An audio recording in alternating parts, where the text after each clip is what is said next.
Bonjour tout le monde, bienvenue d'être avec nous cet après-midi pour parler de sortir de sa zone de confort. Donc, si vous voulez vraiment rester dans votre zone de confort, ce n'est pas le bon webinaire. Mais si vous jamais vous voulez expérimenter, ça veut dire quoi sortir de la zone de confort? Mais de toute façon, le COVID-19 nous a vraiment tous sortis de notre zone. Hein? Fait que je pense qu'on est prêt à explorer différentes choses. Donc, s'il y en a qui ne me connaissent pas, mon nom est Stéphane Leblanc. Moi, je suis un catalyseur pour l'élévation de la conscience chez les leaders, la transformation. Donc, je suis le fondateur du Centre international de leadership conscient. Et j'ai eu la chance de rencontrer Joëlle au cours des 2 dernières années. Je ne me souviens plus la date exacte. On s'est tellement parlé souvent. Et Joëlle, j'ai découvert qu'elle a fait un projet très spécial pour sortir de sa zone de confort, mais pas seulement un projet qui a consisté à beaucoup, beaucoup de mini-projets. Donc, on va explorer ça avec elle aujourd'hui. On va parler de sortir de sa zone de confort. Bonjour, Joëlle. Allô Stéphane, c'est un super bon moment pour parler de ça en fait parce que justement avec ce qui se passe avec la pandémie, on a toutes fait face à l'inconnu et on fait encore face à l'inconnu. Et je pense que la meilleure façon de faire face à cet inconnu-là, c'est de se pratiquer justement à rencontrer des petits inconnus ici et là, puis à sortir de sa zone de confort de façon proactive et souvent. Ce qui rend l'inconnu un petit peu moins apeurant, ce qui facilite nos habiletés à dealer avec cet inconnu-là. Donc, merci Joëlle. Et Joëlle, elle a évidemment une profession. Elle est propriétaire d'une firme de traduction. Et pourquoi je l'ai invitée aujourd'hui, ce n'est pas vraiment pour ça, c'est parce qu'elle a aussi fondé un projet qui s'appelle Two Steps Out. Pas juste un pas en dehors de la zone de confort, il faut qu'on fasse les deux, parce que sinon, on est encore dans notre zone de confort. Tu sais. Donc, il faut sauter à pieds joints dans l'eau froide, on n'a aucune idée de ce qui va se passer. Et on va parler de ce projet-là, Joël. Est-ce que tu peux nous donner un aperçu de ce projet-là, puis comment ça a commencé? Parce que tu étais comme moi, tu vivais une vie comme tout le monde, et tout à coup, à un moment donné, tu as senti un appel de faire quelque chose de complètement différent que tu n'avais jamais fait avant. Parle-nous un peu de ce projet-là. Oui, en effet, mais je vivais une vie, je viens du domaine corporatif, alors j'ai été en vente, développement des affaires pendant 10-15 ans et j'ai eu l'opportunité de sortir du milieu corpo et partir mon entreprise de traduction, voilà à peu près 6 ans. Alors, c'était l'aventure entrepreneuriale. Après quelques années, je me suis rendu compte que je faisais un petit peu la même chose que je faisais quand j'étais dans le corpo, c'est-à-dire que j'étais assise devant mon ordi à journée longue, à recevoir des documents de clients, à les traiter, à travailler avec mon monde, à les renvoyer, puis je me sentais prisonnière, en fait, de mon ordi, puis de mon bureau, puis j'ai eu un moment, une espèce de grand moment d'éclairement où est-ce que j'ai eu une vision, j'ai vu ma boîte, là-bas dans laquelle je m'étais mise puis je m'étais installée. Cette boîte-là est faite, entre autres, elle est composée de ce que je pense que les autres pensent de moi. Elle est composée des mécanismes de défense que je me suis bâtie depuis que je suis toute petite. Puis elle est composée aussi des croyances limitantes que j'avais, dont je suis petite et je suis faite pour une petite vie. Je pense que ça, c'est des croyances que beaucoup d'entre nous avons sans nécessairement s'en rendre compte. Mais quand j'ai vu ça, j'ai compris qu'à l'extérieur de cette boîte-là, c'est l'univers dans lequel je peux créer tout ce que je veux. Je peux être qui je veux. Puis là, j'ai pris peur. Parce que je me suis dit, oh my God, mais je sais pas qu'est-ce que je veux. Puis je sais pas qui je veux être. Puis tout ce que je sais, c'est ça à quoi je m'identifie, qui est ma petite entreprise, puis mes petites affaires. Mais là, si j'ai le pouvoir de faire ce que je veux, puis de créer, puis je sais pas quoi faire, c'est l'inconnu, puis c'est épeurant. Puis maintenant, je le sais. Alors, si je fais rien, ben je suis dans ma responsabilité de choisir de créer rien. Ça a été une grosse prise de conscience. J'ai pleuré beaucoup à me demander qu'est-ce qui se passait, puis pourquoi cette boîte-là était là, puis en quoi elle me servait. Puis nos boîtes, elles nous servent à nous protéger, elles nous servent à nous donner des lignes directrices, mais à un moment donné, on veut grandir, on a besoin de sortir de la boîte. Alors, je me suis dit, qu'est-ce que je peux faire? Je pars des projets ici et là, ça aboutit pas.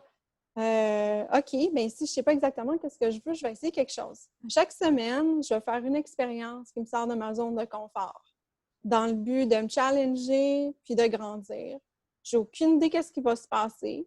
Mais je me dis que si à chaque semaine, je fais quelque chose de nouveau, de différent, je fais face à mes peurs, il y a bien quelque chose qui va finir par se passer à quelque part. Je vais rencontrer des gens super intéressants, je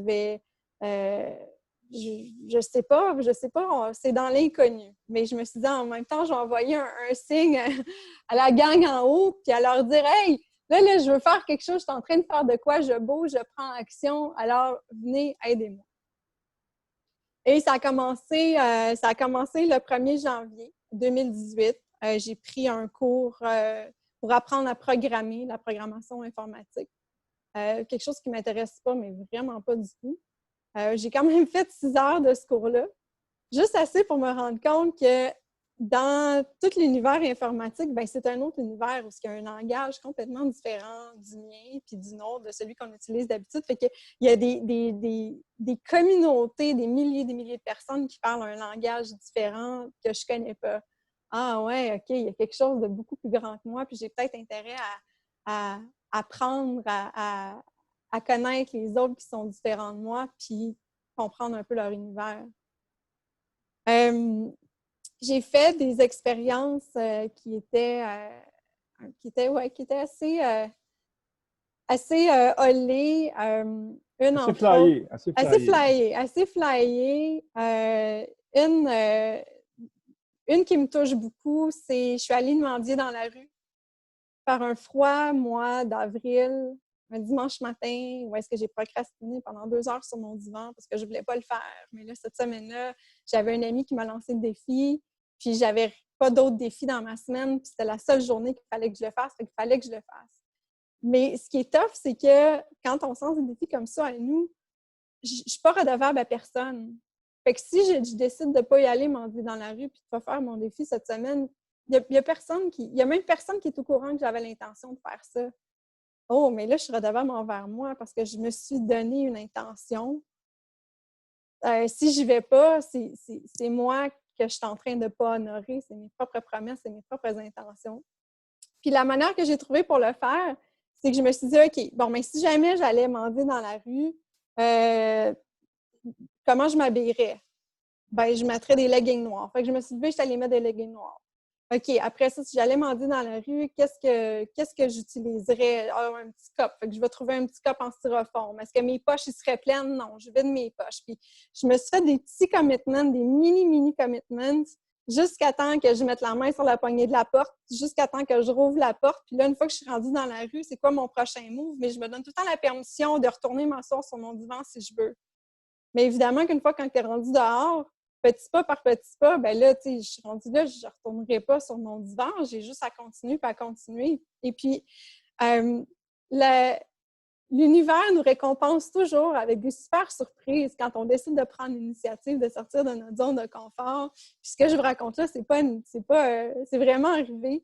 La première voiture, c'est au coin de Vigée, puis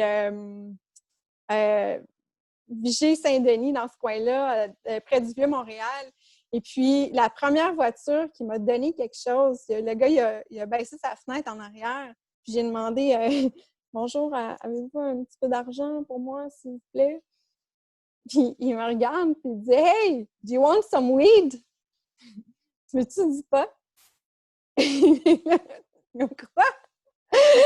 D'où tu sors, toi? OK, ben oui, du pot ou de l'argent ou de l'eau ou de la bouffe, n'importe quoi, ça va me faire plaisir. Il sort sa main, il me donne 3 sacs, puis c'est l'équivalent d'à peu près 7 grammes de pot, fait que genre 70 de pot, puis il s'en va. Ça, c'était en 2018, fait que la pot n'était pas encore légale au Canada. Fait que là, moi, je me ramasse avec ça en plein milieu de la rue. Je regarde un peu partout. OK, bon, il n'y a rien. Puis je mets ça dans mes poches. Puis là, je regarde en haut. Puis je suis comme, ah, man, vous êtes vraiment drôles, vous autres. Hein?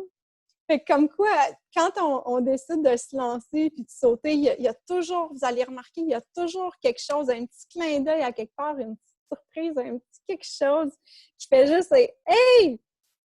T'es correct, t'es à la bonne place, t'es dans la bonne direction, t'es en train de faire exactement ce que tu veux. Ce qui était plus touchant dans cette expérience-là, c'est quand on est dans la rue comme ça, puis que les gens nous donnent ou qu'ils décident de ne pas nous donner, ce qui fait plus mal, c'est de ne pas être vu. C'est le sentiment que notre existence nous est reniée par les personnes qui nous entourent. Puis les gens vont faire un détour pour ne pas reconnaître qu'on est là. Et moi-même, je le fais quand je suis en voiture. Souvent, tu sais, quand le mendiant y arrive, j'attends qu'il arrive jusqu'à moi, puis là, j'avance juste un petit peu. Fait que là, il est rendu en arrière de moi. Puis je me le suis fait faire. C'est pas le fun. Pourquoi? Parce que c'est d'être vu, puis on se rend compte à quel point d'être vu puis d'être entendu, c'est important. Puis quand on n'est pas vu, à quel point ça fait mal. La leçon que je peux retirer de ça, c'est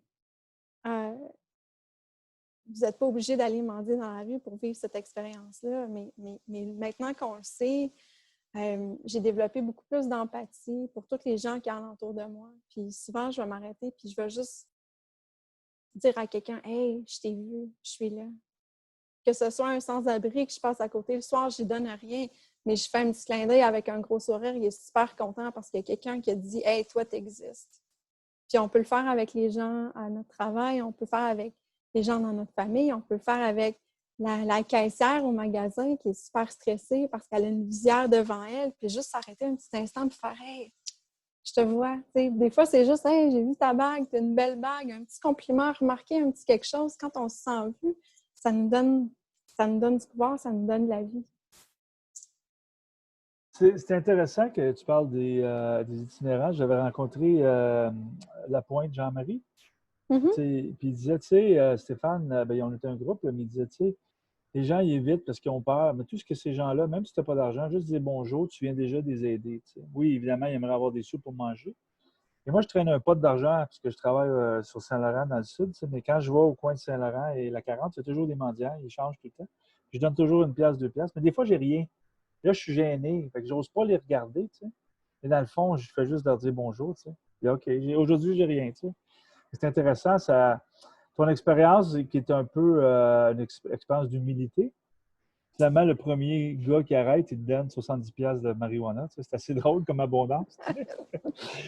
Parle-moi de. J'aime beaucoup ton expérience de danse extatique, tu sais, parce que c'est. Quand j'ai écouté ton vidéo, ça a éveillé des choses en moi, tu sais, parce que plusieurs d'entre nous, on a des frustrations parce qu'on n'est pas bon hein, dans certaines choses.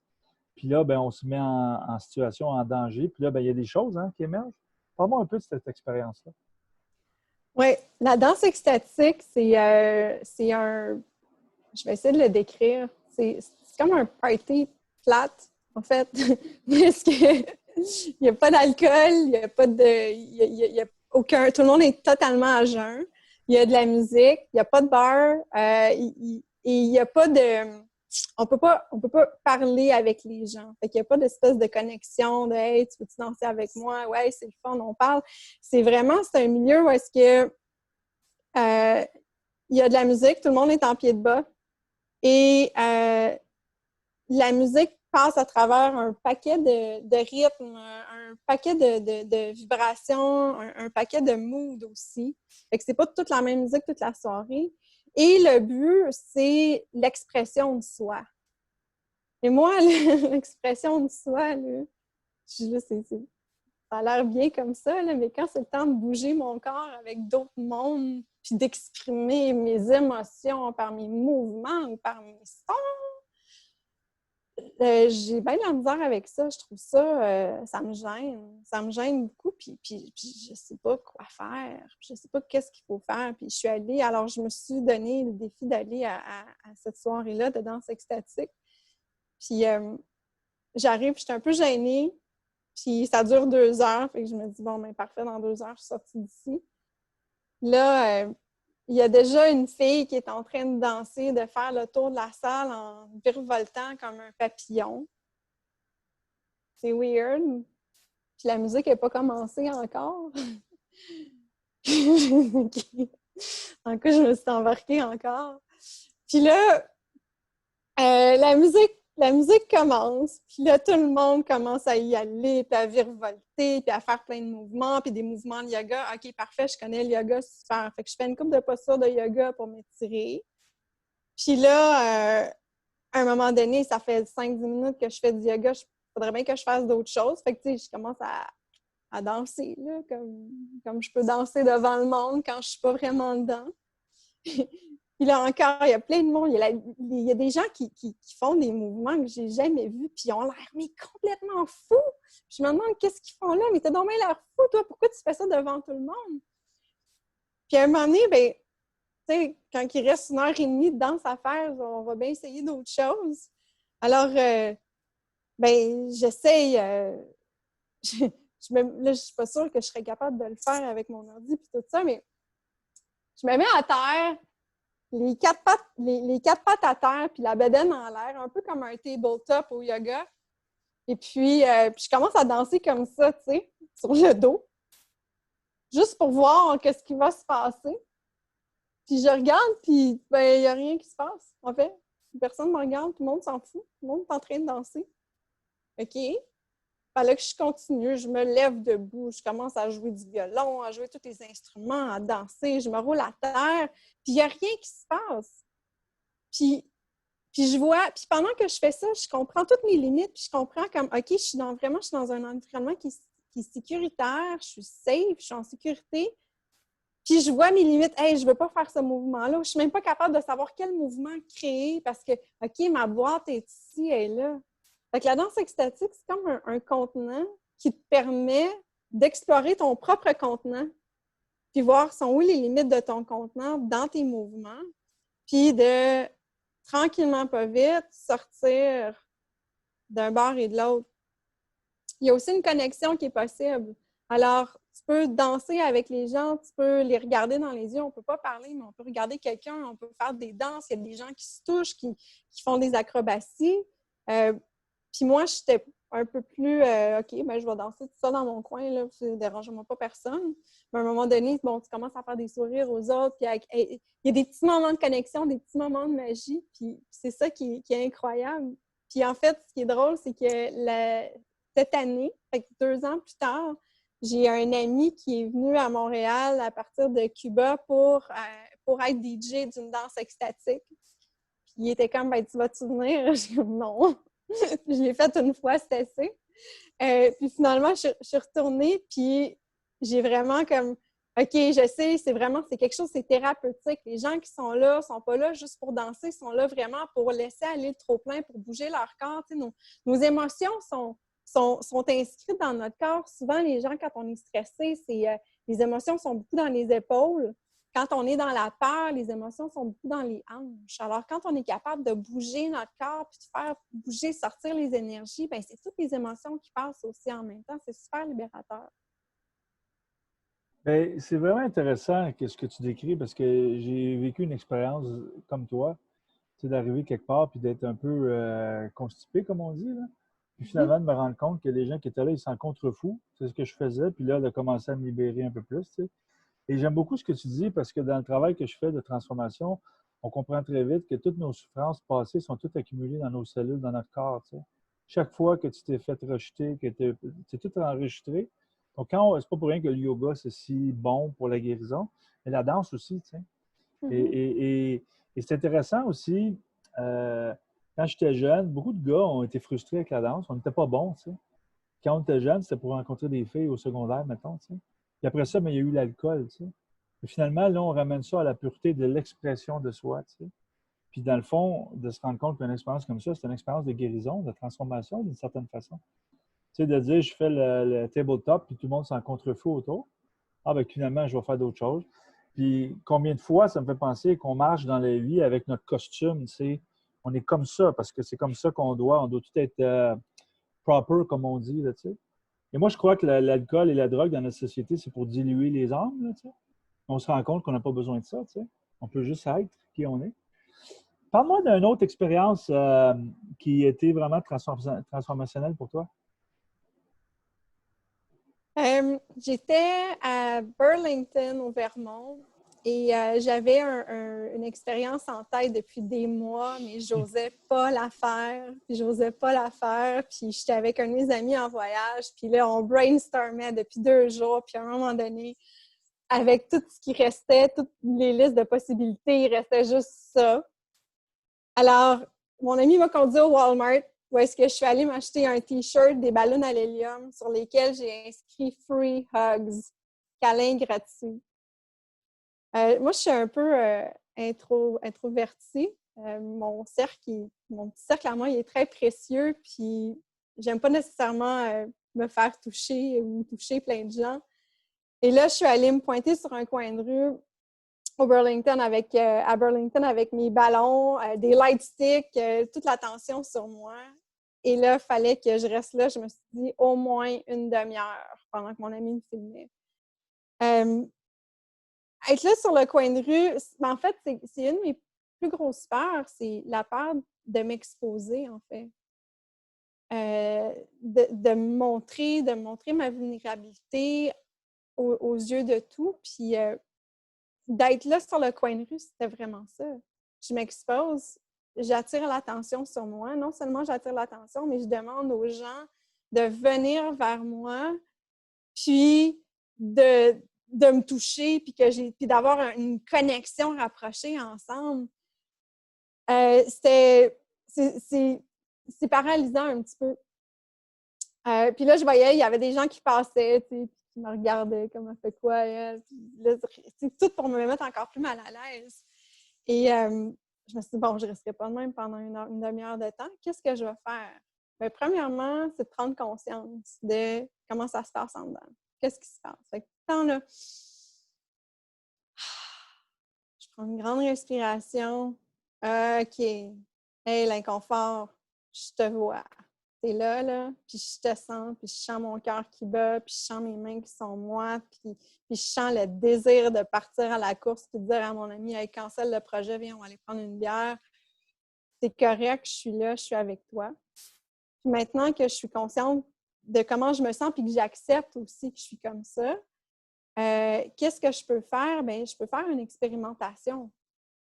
Si je change quelque chose dans ma manière d'être, si je vais vers, en anglais, il y a une expression qui dit lean into the pain, aller vers la douleur. Et si je vais vers la douleur, qu'est-ce qui se passe? Qu'est-ce que je vais faire? Hey, free hugs! Je donne des câlins gratuits! Venez chercher votre câlin! Allez, venez, madame! Venez chercher votre câlin! Venez, ça va me faire du bien! Et là, tout change. Parce que je viens complètement de changer mon énergie. J'appelle les gens à moi. Là, je ne suis plus focusée sur comment je me sens mal en dedans, mais je suis focusée sur attirer des gens puis partager. Puis, pendant que je vis tout ça, j'observe aussi en même temps. Je suis super consciente de ce qui se passe, puis tout change. Les gens ont commencé à venir me voir, puis c'est pas long, hein? Dès que tu donnes un câlin à quelqu'un qui en veut un, bien, quand tu donnes un câlin, tu en reçois un aussi. Puis le cœur vibre. Le cœur, c'est l'organe du cœur qui a la plus grande fréquence électromagnétique. Fait que quand tu mets ton cœur près du cœur de quelqu'un d'autre avec une bonne intention, il y a une connexion qui se fait, puis c'est un échange d'énergie. Puis je me suis ramassée à, écoute, ça n'a pas été long. Super de bonne humeur, puis j'avais des gens qui faisaient la file pour venir chercher leur câlin. Des gens de tous les âges, un monsieur qui arrêtait sa conversation au téléphone pour prendre un câlin en passant. Puis il y a une histoire qui m'a vraiment beaucoup touchée. Il y avait un garçon d'à peu près 14 ans, un peu renfrogné sur lui-même. Et son père lui a dit « Va chercher un câlin ». Son garçon était comme « Non, non, je suis correct, j'en ai pas besoin ». Son père, non, vas-y. Son père a insisté pour qu'il vienne chercher un câlin. Puis à un moment donné, je le vois, il s'approche vers moi. Puis comme moi, ben, je pense que je prendrais peut-être un câlin. Puis je l'ai pris, puis je dis, ben oui, viens-t'en, mon grand. Je l'ai pris dans mes bras. J'ai dit, tu vois, on a tous besoin d'amour. C'est correct. On a tous besoin de donner d'amour. On a tous besoin de recevoir de l'amour. Puis merci, c'est tellement précieux. Puis à ce moment-là, là, j'ai senti tout le poids de la lourdeur de ses inquiétudes ou de ce qu'il vivait en ce moment, tout comme s'effondrer, puis c'est comme laisser aller dans mes bras. Puis ce garçon-là, je ne l'oublierai jamais. Je vais toujours penser à lui, puis ce que ça m'a montré, c'est que ne sous-estimez jamais l'impact que vous pouvez avoir sur les gens autour de vous. Un petit peu d'empathie, un petit peu de gentillesse, un petit peu de « Hey, viens ici, je te vois, il y a quelqu'un qui tient à toi », ça fait toute la différence. Puis dans des moments comme celui-ci avec la pandémie, on a tous besoin de ça puis de savoir qu'on est là les uns pour les autres. C'est beau, hein, parce que toi, tu étais dans la peur, hein, tu sais, du jugement, donc tu faisais rien, tu étais planté comme un moineau sous un épouvantail, donc personne ne te voit, hein. L'épouvantail, c'est fait pour faire peur aux oiseaux. Dès que tu as Mhm. commencé à agiter, à faire un peu d'activité, mais là, il y a des gens qui sont venus. Puis en échange, ben, tu leur as permis de confronter leur propre peur, tu sais, le petit gars. Puis après ça, ben, ils quittent. Puis tous les deux, vous êtes sortis grandis, tu sais. Tu sais, Joël, tu en as fait 52 comme ça? Mhm. 52 expériences. Donc, Bien, il y en a 52 officiels, mais t'en as en fait fait, plus que ça. ouais, beaucoup plus que ça parce qu'une fois qu'on commence, on ne peut plus s'arrêter. Et tu sais, on parlait, toi et moi, cet après-midi, tu sais, ce que le COVID-19 nous a amené. On savait qu'on vivait, il appelle ça un monde VUCA, tu sais, volatile, incertain. Mais plusieurs personnes n'avaient pas nécessairement expérimenté. Là, on l'a tous vécu. Tu sais. Si ça avait duré une semaine, ça n'aurait pas fait d'impact. Mais comme ça a duré 9 semaines, là, c'est la 10e, ça a eu un impact chez tout le monde. Tout le monde, tout le monde. Et ce que tu as fait, c'est que tu t'es volontairement mis en situation, j'appelle ça en situation de danger. Tu sais. C'est pas un danger physique, là, tu sais. Mais tu sais, d'aller dans un espace de danse où tu risques d'avoir la folle ou sur un coin de rue, c'est une certaine forme de danger, hein, pour la petite enfant intérieure, là, tu sais. Fait que, à travers tout ça, j'ai l'impression que tu es devenu une personne différente. Tu sais. Puis on n'est jamais 100% guéri. Fait que parle-moi de Joël avant puis Joël après. Tu sais, c'est quoi les gros chiffres qui se sont faits chez toi? Oh, c'est une bonne question. Mhm. Attends, il faut que je retourne avant parce que Joël avant, j'en ai oublié les parties. Euh, ben, je pense que Joël avant, c'est peut-être quelqu'un qui est un petit peu plus défaitiste. Euh, j'ai, euh, j'ai été dans le monde corpo pendant plusieurs années, pendant que, bon, j'étais en développement des affaires. Fait que du développement d'affaires, c'est tout le temps en train de courir après quelque chose, puis tu n'arrêtes jamais de travailler. Euh, J'étais à Toronto souvent, puis en même temps, je faisais mon MBA. Alors, j'avais appris pour être capable de tout faire, ben justement, à mettre cette boîte-là alentour de moi, puis à delay à reporter les plaisirs et les récompenses, sauf une bonne brosse une fois de temps en temps à l'époque. Mais j'avais appris à pas vraiment chercher à avoir du plaisir, à être en expansion parce que j'avais tellement de responsabilités puis de choses à faire puis d'affaires qui étaient dues que j'ai appris à comme, bah, tu sais, la belle vie, super cool, c'est pour les autres. Puis moi, ben c'est ça. Fait qu'en fait, je pense que la Joëlle d'avant, elle avait beaucoup, beaucoup de limites dans sa tête. Puis j'en ai encore beaucoup, puis je travaille encore beaucoup, beaucoup dessus, mais je vois de plus en plus, il y a des choses qui s'enlèvent, il y a des choses qui partent au niveau de ma confiance en moi. C'est quelque chose que j'ai travaillé beaucoup puis que je travaille encore. C'est complètement différent. Puis il y a une différence entre vouloir quelque chose puis vouloir projeter quelque chose de nous, vouloir projeter, OK, je suis confiante, je connais mon affaire, je sais ci, je sais ça, puis d'être capable d'être plus dans le soi puis faire, mais sais-tu quoi, je ne sais pas. Puis je suis vulnérable, puis j'ai fait une erreur, puis c'est ça. Puis dans cette vulnérabilité-là, il y a tellement de bonheur aussi, il y a tellement de magie parce que les gens avec qui je connecte maintenant, quand je commence une conversation, c'est pas long, ça prend 30 secondes, puis on est déjà rendu super profond dans un sujet personnel parce que je préfère avoir des relations profondes. Où est-ce qu'on peut s'ouvrir, on peut sentir à qui on peut faire confiance, on peut discuter des vraies choses avec les gens qui nous entourent. Fait que ça fait une vie qui est beaucoup, beaucoup plus riche. Puis en se permettant d'être comme ça, ben les gens qui sont pas là-dedans, ben hop, on n'est plus intéressant pour eux autres. Fait que j'en ai moins dans mon entourage.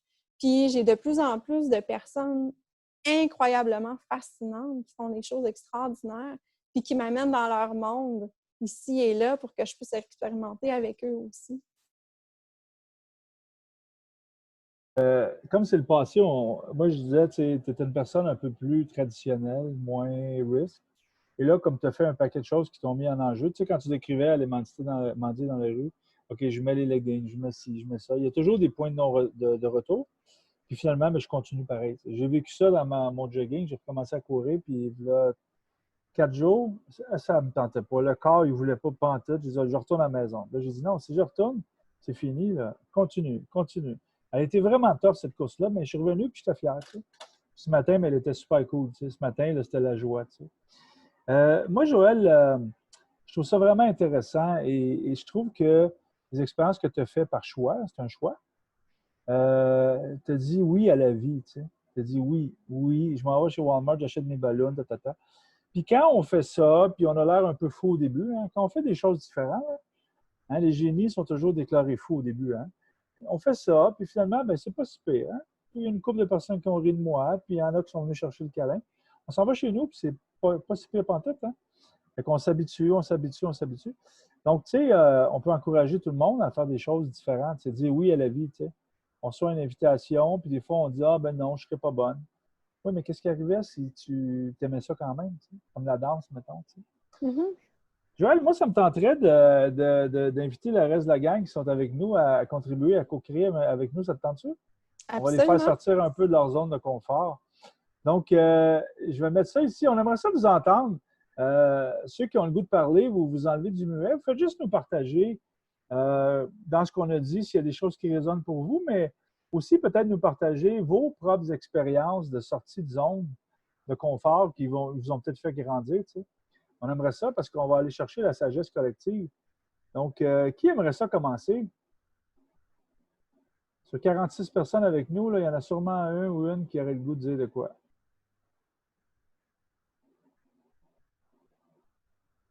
Rien? Vas-y, Denise, je ne t'avais pas vu que tu avais la main levée. Je viens de la lever, merci. Ben, moi, je pense que de ça, ce que je retiens, c'est oser, puis même si on est inconfortable de plonger, moi j'appelle ça plonger dans la piscine, là. Et en fait, et comme Joël l'a si bien dit, tu découvres des surprises. Moi, jadis, quand j'ai commencé, en fait, je ne commençais même pas, mais dans ma vie professionnelle, j'ai travaillé 23 ans en télécommunication, chez Bell, tout ça. J'aurais pu rester là puis prendre ma retraite de là. Mais à un moment donné, est venue une opportunité d'aller essayer autre chose. Et je suis allée travailler chez Air Canada. Fait que, en fin de compte, je rencontre des gens qui me proposent quelque chose et je dis, ah, pourquoi pas, ça ferait changement. En fin de compte, c'était de oser. Alors, j'ai laissé derrière tout ce que je connaissais pour m'en aller dans une industrie que je connaissais pas du tout. Puis, j'ai dit oui. Après ça, je me suis dit, my God, que diable suis-je venue faire dans cette galère entre les deux? Mais je n'ai jamais regretté parce que ça m'a emmené dans un monde merveilleux. En tout cas, de là, je suis allée après ça chez Bombardier Aéronautique et partout ailleurs. Mais d'avoir fait ce move-là, ça m'a ouvert un autre monde. Ça m'a ouvert. Après ça, j'ai découvert le travail de facilitation, de transformation organisationnelle. J'aurais jamais découvert ça si j'avais pas osé changer totalement de direction. Fait que ça vaut la peine de passer par-dessus l'inconfort ou la peur, peu importe comment on appelle ça. Là. Merci, Denise. Dans le fond, tu as dit oui à la vie, sachant qu'il y aurait des défis parce que tu t'en vas dans une industrie, mais aussi une compagnie où tu connaissais presque personne. Et là, tu te refais un nouveau réseau, puis là, il s'est passé plein de belles choses. Tu sais. C'est ça. Ouais. Exactement. Moi, c'est un peu, Joël, j'aime ça dire, tu sais, un enfant qui rentre, aucune idée qu'il est capable de marcher, tu sais. Il ne sait pas, il a jamais... Là, au début, il faut ramper, tu sais. Il y a beaucoup de... Un ostéopathe m'a enseigné qu'il y a beaucoup de croissance chez un enfant quand il rentre, quand il développe des muscles, tout ça. Mais maintenant, il se lève, puis là, il plante. Il se lève. Il paraît qu'un enfant plante 200 fois avant de marcher. Mais quand on arrive à 30 ans, 40 ans, 50 ans, Denise, on oublie ça des fois, hein? Ah ben oui, mais moi, je suis confortable, ça fait 20 ans que je suis chez Bell, tu sais. Merci de ton partage. Et c'est comme ça qu'on s'est rencontrés, Denise, sinon on ne s'est pas rencontrés si tu serais resté chez Bell. Denise, il y a un mot que tu as dit que j'ai noté. On parlait de dire oui à la vie, puis c'est ça. Puis souvent, de sortir de sa zone de confort, c'est la différence entre le non puis le oui. Puis moi, je l'ai remarqué bien des fois que j'ai comme, ben non, attends un peu, pourquoi je dis non, tu sais? Puis de transformer des fois ce oui-là, de juste ouvrir avec un pourquoi pas. Ah, pourquoi pas? Ça, juste dans notre tête, loosen, ça désolidifie notre non. Puis quand notre non, il n'est pas si solide que ça, bien, ça laisse la possibilité à peut-être un oui. Puis quand c'est juste pourquoi pas, bien, tu sais, c'est comme, t'as déjà la main sur la poignée de porte. Fait qu'aussi bien ouvrir la porte puis sortir. J'aime ça. Peut-être est mieux qu'un non. Peut-être, pourquoi pas, oui. Tu as raison. Hein? Ne pas dire non trop vite. C'est ça que tu dis. Merci. Est-ce que quelqu'un d'autre aimerait partager? Partager ce qui résonne ou partager vos expériences, si ça vous tente?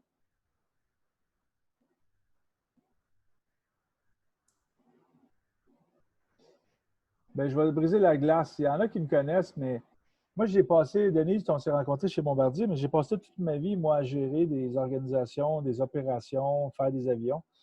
Et à un moment donné, j'avais l'inspiration, je n'étais pas d'aller mendier dans la rue, mais je ne savais pas que ça allait être quasiment comme ça, de partir d'une organisation, tu sais, d'élever la conscience, tu sais, je ne savais pas comment ça allait se passer. Puis finalement, ben, tu sais, tu fais un atelier, 2 ateliers, puis 3 ans plus tard, ben, j'ai touché 7000 personnes dans 6 pays. Mais quand j'ai dit oui, j'avais aucune idée, tu sais. Puis il y a quelqu'un qui m'a dit, t'es pas un vrai homme d'affaires, Stéphane, tu n'as pas de plan d'affaires. Et comment je peux faire un plan d'affaires quand je suis guidé à tous les jours par la conscience, tu sais, et que je ne sais pas qui je vais rencontrer, puis j'ai aucune idée. Fait que, tu sais, ça m'a demandé beaucoup de courage et ça m'a tellement demandé de courage, j'ai résisté pendant 4 ans. Et toi, Joël, tu sais, quand tu disais, je vais peut-être retourner, je mets mon legging ou pas, ben, moi, je suis retourné sur le divan, tu sais, pendant 4 ans. Finalement, ben, je ne retournerai jamais en arrière, tu sais. Fait qu'on on est tellement programmé. Denise, tu sais, quand on est dans la grande corporation, ben, j'appelle ça être payé aux 2 semaines. Je n'ai rien contre les gens qui sont employés, je l'ai été très longtemps. Mais on a un confort, tu sais, fonds de pension, les beaux avantages. Puis à un moment donné, ben, des fois, on dit, mais il me semble que je suis dû pour d'autres choses, tu sais. Fait que moi, je vous encourage là, de faire que des expériences comme Joël elle a fait. C'est pas fatal, tu comprends? Tu as l'air folle sur le plancher de danse, c'est pas fatal, tu sais. C'est pas fini là, ta vie. Fait que, est-ce peut-être, Joël, tu veux partager une autre expérience? Tu en as tellement. Oui, j'en ai tellement. Ben, je vais en partager deux. Je vais en partager une qui est très courte, mais qui je pense qui est importante. C'est pas seulement d'aller faire des expériences extravagantes, d'aller sauter en bas d'un avion ou d'aller faire des trucs physiques. Des fois, sortir de sa zone de confort, c'est faire des choses très personnelles à nous. Puis en fait, ce que j'ai remarqué, c'est que toutes les expériences que j'ai faites tenaient sur 3 piliers, qui sont le jeu, l'introspection et la connexion. Puis les expériences qui étaient le plus marquantes pour moi, c'est des expériences qui tenaient sur les 3 piliers. Fait que, tu sais, mendier dans la rue, ben, c'est un jeu un petit peu de OK, ben le prochain va me dire oui, le prochain va me dire non. C'est un peu c'est un jeu de numéros, de chiffres.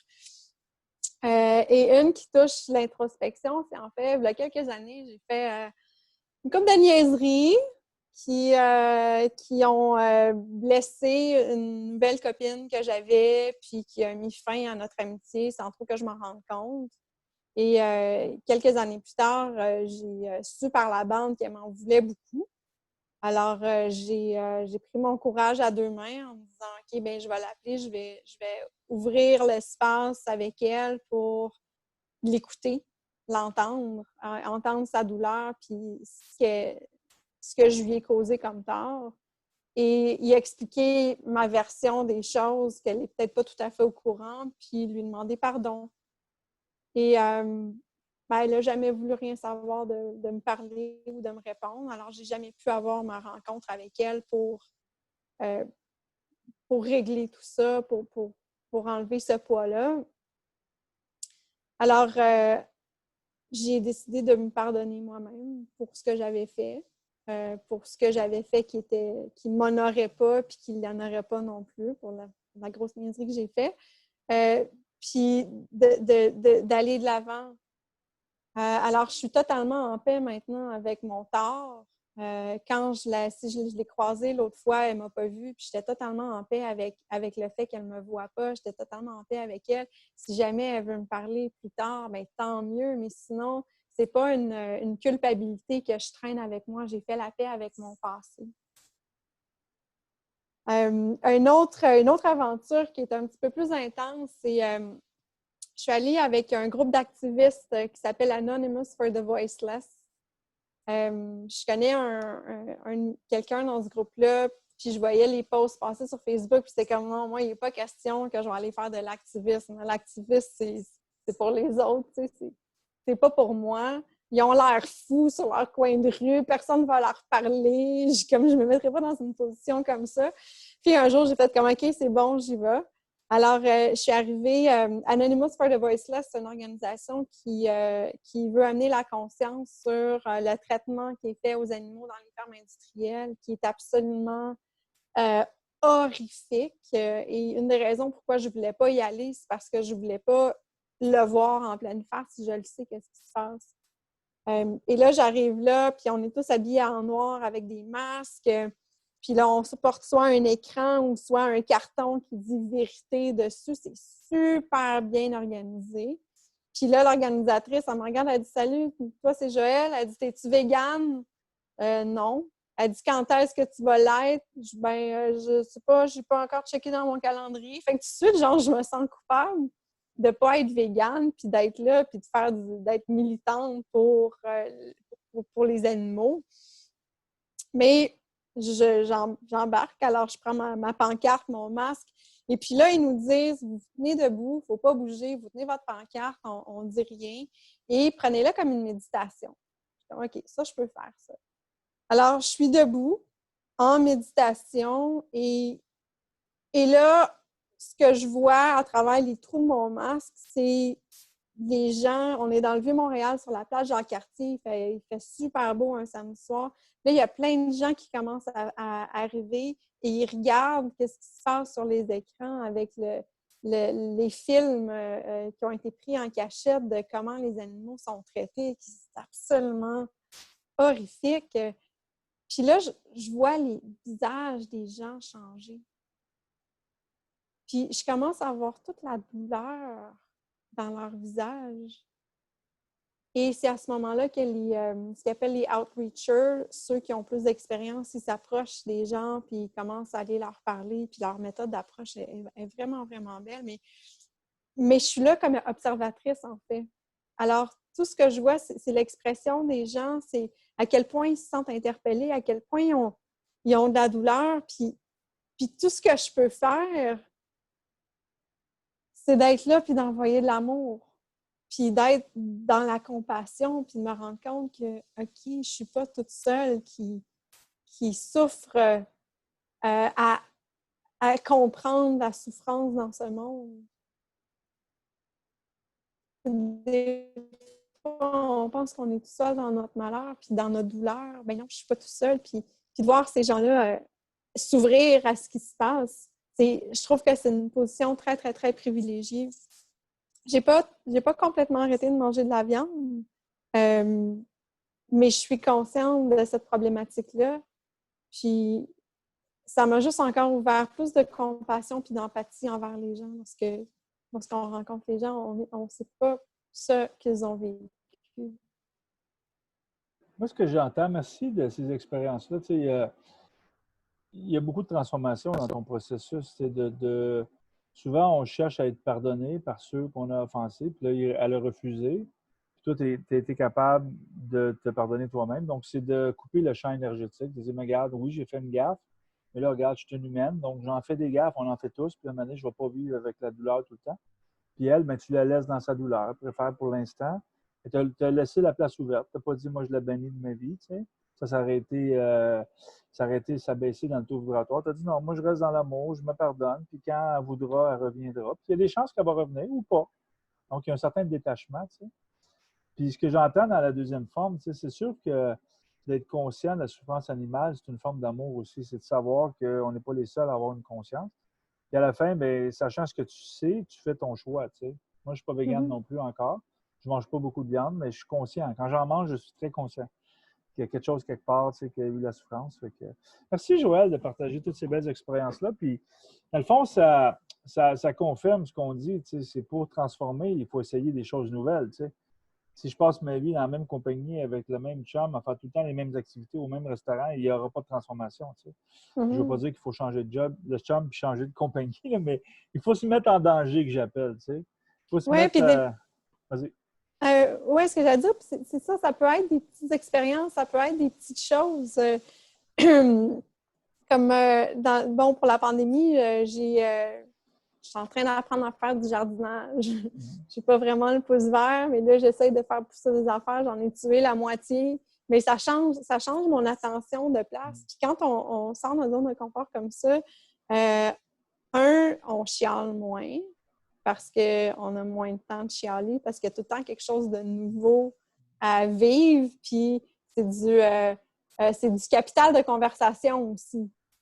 Alors, dans mes conversations avec les gens, bien, de quoi je parle? Je parle de la nouvelle chose que je suis en train d'essayer. Je parle de qu'est-ce que ça me fait vivre, comment je le vois, comment je l'expérimente. Puis aussi, ce que ça fait, c'est que quand on fait des nouvelles aventures comme ça, on change, on crée des nouveaux chemins neurologiques dans notre cerveau. Alors, c'est des nouveaux comportements, des nouveaux patterns qu'on peut développer. Puis quand tu arrives un moment donné dans un inconnu, dans une situation où tu as besoin d'avoir une réaction rapide, normalement, la réaction que je prendrais d'habitude, bien là, j'ai juste assez d'espace pour faire comme « Hey, wow, attends une minute! Tu veux-tu prendre la même réaction que tu prendrais d'habitude ou on essaye-tu quelque chose de nouveau? » Voir. Puis c'est souvent on essaye-tu quelque chose de nouveau qui m'amène dans une aventure incroyable puis qui change le reste de ma journée ou de ma semaine. Super. Merci, Joël. Il nous reste 8 minutes. Donc, s'il y a des gens qui ont des commentaires, des questions, on aimerait ça vous entendre. Allô? Vas-y, salut. Ça va bien? Oui, avec le chat. Regardons ton chat. Wow, Ben wow. oui, c'est drôle parce que tantôt, elle était dans sa boîte. Ben, elle est sortie de la boîte, j'ai manqué mon punch. Ben, merci pour ton partage, Joël. C'était vraiment super intéressant ce que tu as apporté. Puis, ce que j'aime beaucoup dans ton expérience, dans le fond, c'est que tu n'es pas rentré dans des dogmes. Tu as comme créé ton propre chemin, puis tu as créé ta propre expérience de transformation qui n'est pas nécessairement classique à écouter un maître te parler. Tu l'as comme expérimenté pour le vivre, dans le fond. Là, tu nous le partages en plus, fait que c'est vraiment génial. Mais c'est intéressant que tu dises ça parce que des fois, les gens, ils vont à un atelier où ils lisent un livre, mais ça, c'est pas de la transformation parce que c'est de la connaissance. La sagesse, ça vient parce que Joël, elle s'est mise en danger. Tu sais, elle aurait pu lire un livre sur la souffrance des itinérants, mais ça serait resté intellectuel. Tu sais. Et là, d'être allé, c'est une forme, tu as testé aussi, Joël, l'abondance. Hein? Tu dis, le premier gars, il me donne 70$ de marijuana. C'est vraiment intéressant quand même, la vie, comment elle est, tu sais. C'est pas ça que tu voulais, mais toi, c'était juste une expérience que tu vivais, tu sais. La question que j'avais tantôt, qu'est-ce que tu as fait avec le pote? As-tu donné à quelqu'un? On n'ira pas là. Il est encore dans mon tiroir, en fait. Il doit être sec comme maudit. Je me dis, à un moment donné, je vais le sortir avec moi puis je vais le donner à un peut-être que tu peux. À ce temps, il est légal, ouais. Merci, Mélissa. Est-ce qu'il y a quelqu'un d'autre qui aimerait partager quelque chose? Non?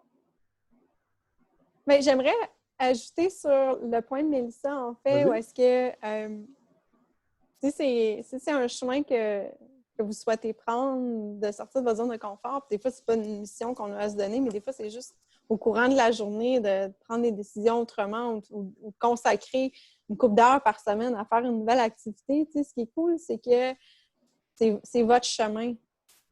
Fait que selon vos propres peurs, selon les choses qui vous rendent mal à l'aise, vous pouvez choisir d'aller jouer là-dedans, puis d'aller choisir l'intensité aussi avec laquelle vous allez jouer là-dedans. Fait que c'est...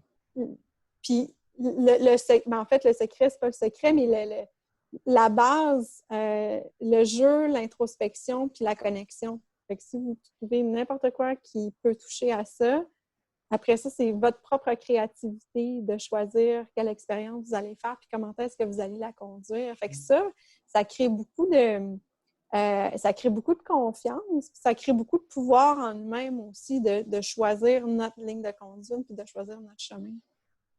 Super. On peut aussi choisir à chaque semaine de faire quelque chose de différent, prendre un chemin différent, manger quelque chose de différent, avoir une conversation au travail avec une personne qu'on ne connaît pas, des choses différentes comme ça. Là. Puis, je pense que tu l'as dit plusieurs fois, c'est de se pratiquer à faire des choses. Éventuellement, on va faire quelque chose de beaucoup plus gros, différent, tu sais. Ou quand la vie va nous amener un défi, là, je ne sais pas si Denise est encore là, on t'appelle chez Bell pour aller chez Air Canada, mais tu vas au moins le considérer. Tu sais. Tu vas dire, ah, avant de dire non, je vais peut-être dire peut-être. Tu sais. Puis éventuellement, ça devient un oui. Fait que... Mais merci Joël, merci tout le monde d'avoir été là. Comme les gens sont très tranquilles, on ne va pas les challenger encore plus. Là.